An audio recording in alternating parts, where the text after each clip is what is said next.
technically, did you think the movie worked? Because I've heard rumblings from some people like, well, you know, it's not in film. But when I watched it, I didn't even notice. I noticed it I noticed it mostly in the daylight shots, and every now and then the edges if it was real close to a light, it'd get a little blown out. But I had in the movie when I watched the movie for the first time, I had in the first 15 minutes pretty much forgotten about it. You do, don't you? Yeah, you're trying to figure out the movie, the narrative. But also, I think that maybe even more interestingly is that our aesthetics are changing. You know what I mean? We're getting more used to watching things on low res YouTube and low res content and iPods and things like this.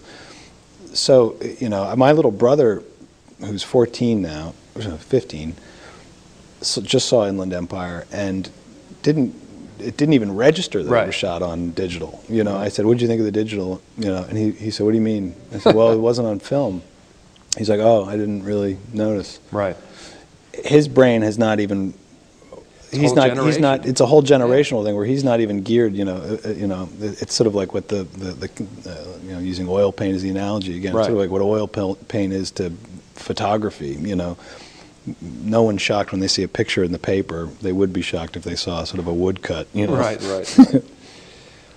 Let's talk about some of the big themes. What is sex in a David Lynch movie? Sex, I guess. I don't know. I mean, is it humorous? There is so much humor and absurdity, and it's company's absurdia. The things in his films like sex or violence or beauty, or I think are just sort of the vocabulary that he uses to attack some of the larger themes in his work. I don't know. The sex in this movie is very different than the sex in, say, Blue Velvet, which is very violent or whatever. He's tough to pin down that way. Right. Were there any scenes that were shot that got left out that you did personally? Yeah, but he would kill me if I said what they were. So okay, fair enough. I'll mum's the word. So I didn't know if he likes to overshoot and then. Well, no, we shot. I mean, that was sort of, one of the games we used to play on set is what this movie was possibly going to look like, or the length of it, or because he really had probably about 200 or 300 hours of usable footage, not just not just coverage. He had enormous amounts of footage. This is a 6-volume DVD. Yeah, I mean, it could have been. He could have cut, a 60-hour movie. And lastly, I guess, is there one David Lynch movie that you think best represents him as an artist with a vision? If you had to look at his entire, it may not be fair because maybe you haven't seen anything. No, I've seen all his movies. I would imagine you've seen everything. I don't think there's a classic Lynch film. There's films.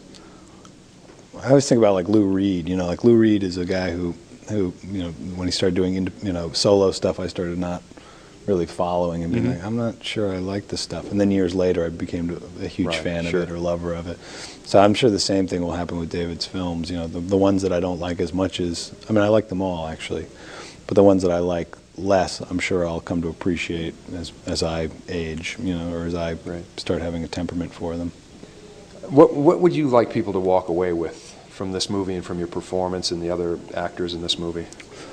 It's not so much what they should walk away with as to what they should walk into it with, which is just sort of being prepared to open their whatever portal that is in their brain that enables it to just sort of wash over them.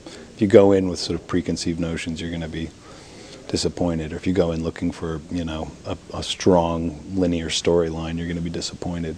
And whatever they walk out with is their own choice. Great answer. Thank you so much for being with us. Cool. Thanks, man. We look forward to seeing you soon. Pleasure, man. All right. Thanks.